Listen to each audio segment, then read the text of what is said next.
Friends அனைவருக்கும் வணக்கம். இன்றைக்கி நம்ம பார்க்க போகிறது என்னென்னா மஞ்சள் செடியின் நற்பயன்கள் பார்க்க போகிறோம். அதில் எனக்கு தெரிஞ்ச 7 பயன்களை சொல்கிறேன். உங்களுக்கு தெரிஞ்சதை நீங்களும் சொல்லுங்கள்.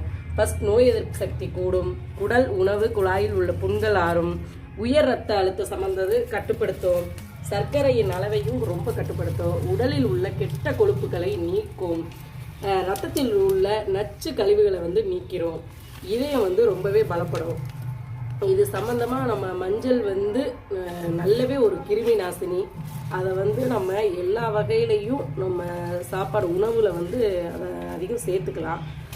எல்லாத்திற்குமே ஒரு அளவு இருக்குல்ல, அந்த அளவு தெரிஞ்சு எந்த உணவையும் நம்ம பயன்படுத்தினாலே, உணவில் சேர்க்க வேண்டிய எல்லாத்தையுமே அளவோடு பயன்படுத்தினாலே நமக்கு பல வகையில் அதோட நற்பயன்களும் நற்பலன்களும் நமக்கு கிடைக்கும். இந்த வீடியோ உங்களுக்கு பிடிச்சிருந்தா லைக் பண்ணுங்கள், கமெண்ட் பண்ணுங்கள், ஷேர் பண்ணுங்கள். 2வது, எங்களுக்கு தெரியாத எந்த விஷயத்தையும் நீங்கள் கமெண்டில் உங்களுக்கு தெரிஞ்ச விஷயத்துக்களை நீங்கள் போட